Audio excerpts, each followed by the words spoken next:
Bonjour à tous, nous voici en direct du MWC qui se passe à Barcelone où Samsung vient de dévoiler son nouveau fleuron, le Samsung Galaxy S5 que nous avons pu prendre un petit peu en main. Alors le voici avec un design quelque peu différent du S4, un petit peu plus arrondi, un petit peu plus grand, avec notamment un dos avec une texture plus plastique, plus caoutchoutée et surtout avec une sorte de texture différente du S4. On retrouve, comme à l'habitude de Samsung, l'appareil photo au centre de l'appareil avec le flash juste en dessous. Et donc tout autour des ports, notamment le port infrarouge et le port USB 3.0 qui est comme sur le Note 3 et qui est d'ailleurs fermable.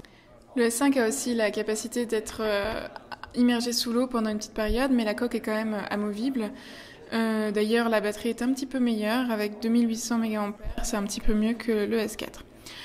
Une autre particularité dont on a beaucoup parlé pendant les rumeurs, c'était surtout le scanner d'empreinte digitale qui se trouve en fait sur le bouton Home et qui pourra permettre d'ailleurs des paiements via PayPal.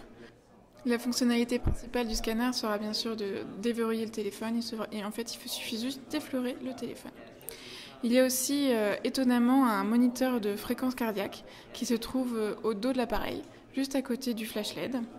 L'interface utilisateur a aussi été complètement repensée, enfin du moins du côté de TouchWiz, où en fait tous les icônes sont devenus beaucoup plus plats, surtout dans le menu, des paramètres, etc. Cependant, l'écran d'accueil et toutes les applications qui sont dans le tiroir d'applications restent les mêmes, donc c'est seulement finalement un changement de design assez partiel.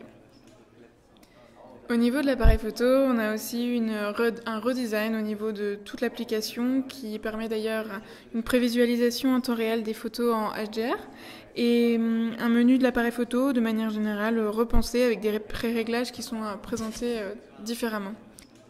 L'appareil photo de manière générale est repensé pour être plus rapide avec notamment un autofocus vraiment très rapide. Alors si on compare le S5 par rapport au S4, on voit que quand même les choses sont claires, le S5 reste plus grand, avec des bords plus arrondis, un design un peu mieux fini, et l'interface utilisateur chez le S5 qui est vraiment différente, du moins pour les parties de TouchWiz. Le reste à peu près pareil. Espérons maintenant que Samsung saura apporter ces améliorations au reste du système du S5. Voilà pour notre première prise en main du Samsung Galaxy S5. Pour en savoir plus, n'hésitez pas à consulter notre page androidpit.fr.